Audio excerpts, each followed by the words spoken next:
dia, boa tarde, boa noite, meus acadêmicos da mente. Vamos lá começar aqui nossa segunda semana do mês de novembro, semana 33 das nossas apostilas temáticas aí. Vimos várias esse ano, vimos falando da mente, falamos da memória, da imaginação. Começamos nesse mês aqui de novembro a falar sobre as funções executivas, que nós vimos aí que nossa mente é um mosaico ali, que dentro dela várias vozes conversam com a nossa psique. A gente usou o vídeo do Christian Dunker aí para ilustrar esse mito de Eros e psique. Várias vozes estão falando ali. A gente tem a nossa imaginação, a gente tem a nossa memória, a gente tem a nossa consciência, tudo isso interagindo ali no processo de pensamento, né? E aí as funções executivas, que são aquelas que a gente começou a falar na semana passada, fazem a intermediação dessas capacidades. Então, nessa semana, a gente optou por começar falando do controle inibitório, pessoal. Tá aqui a apostilinha, vocês vão vê-la aqui do lado. Muita gente chama também de autocontrole e é uma das funções executivas muito importantes aí no nosso dia a dia, que é exigida em vários aspectos. Vejam, por exemplo, quando falávamos que a mente é um mosaico, que várias vozes estão falando ali, no momento ali de julgamento, que uma pessoa te pede desculpa, por exemplo, às vezes você está bravo e o seu pensamento está dizendo para não desculpar, porque aquela pessoa vai fazer aquilo de novo, mas ao mesmo tempo a sua memória está dizendo outra coisa, falando, pô, aquela pessoa ali nunca te fez nada, né? Está te pedindo desculpa aqui, errou uma vez. Então, às vezes, tem um monte de falas ali acontecendo ao mesmo tempo, e o controle inibitório vai fazer com que a gente olhe para aquela que a gente quer de verdade olhar e iniba aquelas outras que estão falando ali quando não devem.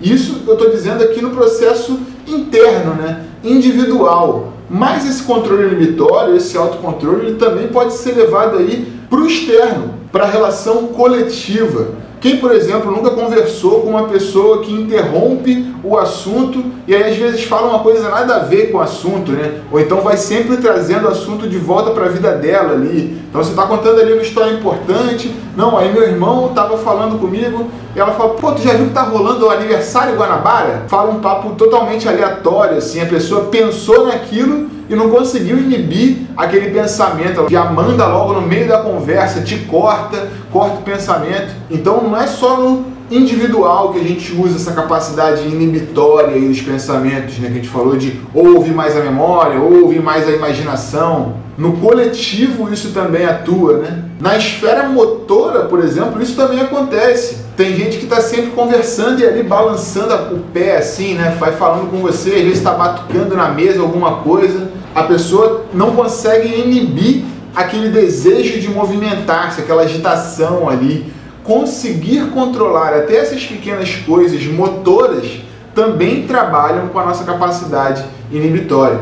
Porque às vezes você vai falar com a pessoa, fala, pô, eu tô vendo que você tá movendo o pé aí, tá tudo bem. A pessoa fala, pô, não tô nem pensando nisso. A pessoa tá ali com 1000 outros pensamentos ocorrendo, mas está balançando o pé, não consegue manter e inibir aquilo ali, aquela disposição motora. Então essa capacidade de autocontrole está aí sendo exigida de diversas maneiras, pessoal. E ela não é um dom, algo que se ganha divinamente ou que você tem ou não tem. Ela é algo que você pode trabalhar, pessoal. De acordo com a quantidade de vezes que você é submetido a uma situação e guiado a tomar as decisões que você realmente acha correta, mais facilmente você consegue se virar naquela situação. Então as funções executivas, elas são treináveis. Os pedagogos colocam isso em questão. Será que eu posso treinar uma criança para se colocar mais no lugar do outro? Para ver as coisas de outro ponto de vista?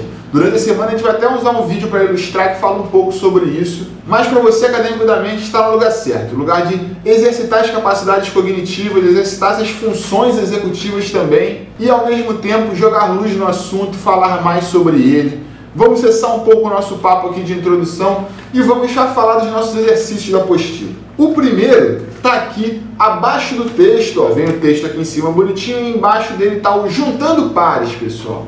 Vejam aqui na tela como ele se apresenta e diz assim o enunciado, ó, observe os grupos e atribua letras iguais aos grupos iguais. Então aquele primeiro grupo ali da primeira coluna superior, ele tem 2 quadradinhos pintados à esquerda, não é?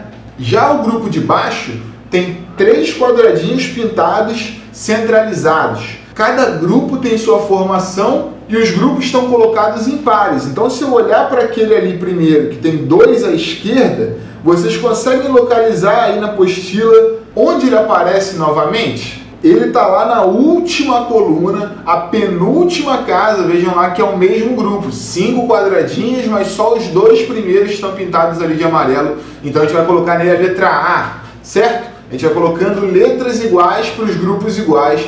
Vocês conseguem fazer isso aí? Vamos para o exercício de baixo. Ainda aqui na página 1, chama-se naquela mesa agora no rodapé, vocês estão vendo aqui do lado, ó, tá bem aqui as 2 mesas colocadas. Diz assim o enunciado: observando o passatempo é possível indicar qual o valor da perna com interrogação. Então a gente tem 2 mesas colocadas ali, a mesa do lado esquerdo tem no tampo o número 180 e em cada perna um número, né? Na parte esquerda tem o 5, um pouquinho mais para cá o 6, 2 e 3.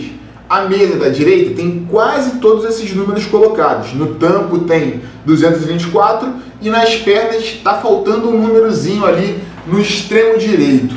Qual número eu vou colocar no lugar daquela interrogação? Aí eu tenho que identificar a lógica, né? Ah, será que 5236 tem a ver com o 180 do tampo daquela primeira mesa? Deve ter a ver. Isso que eu vou relacionar, se eu encontrar uma razão, eu atribuo para a segunda mesa e descubro a interrogação. Por hoje é só isso. Espero que vocês comecem a fazer bem esses exercícios aí. Até amanhã, gente linda.